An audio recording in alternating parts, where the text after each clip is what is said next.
Christian, let me give a caveat. He's from my area.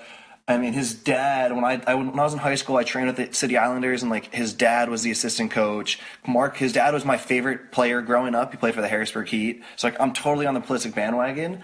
But like we should also acknowledge that he is not even close to the best 18-year-old American soccer has ever produced, right? Like some of the kids, you can go through every single professional soccer player in American history can tell you about the 16-year-old or the 18-year-old. For us, it was a kid named Ryan Soroka. Does that ring a bell if you guys were in New Jersey?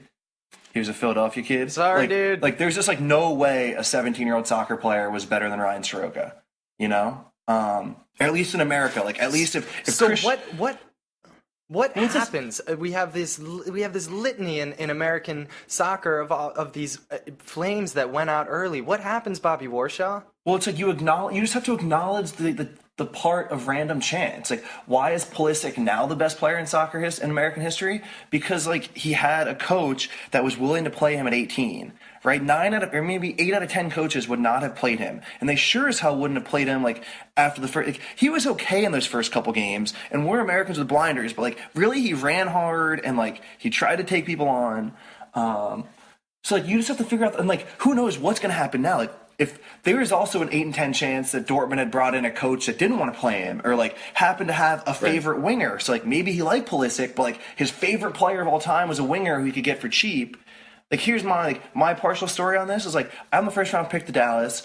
They're telling me like, you're going to back up Daniel Hernandez. A week later, they get a phone call that Andrew Jacobson is free, right? Like that Philadelphia Union like is trading him. We don't give up anything for Andrew Jacobson. Andrew Jacobson's coach in college was as Shellis' assistant in college. Like all these moving parts, and all of a sudden, like as a rookie for my first 3 years, I'm not second on the depth chart. I'm fourth. Right, I'm not equating third. I'm not equating my sort of Christian Pulisic's. I'm just saying like there's a shitload of moving parts to determine how much a player plays, and like it worked in Pulisic's favor, right? We better hope it worked in like Weston McKennie's favor or all these guys. So anyway, like when we talk about talking about a World Cup, it's like let's just hope like our 8 best players from here on out happen to have a coach that believes in them.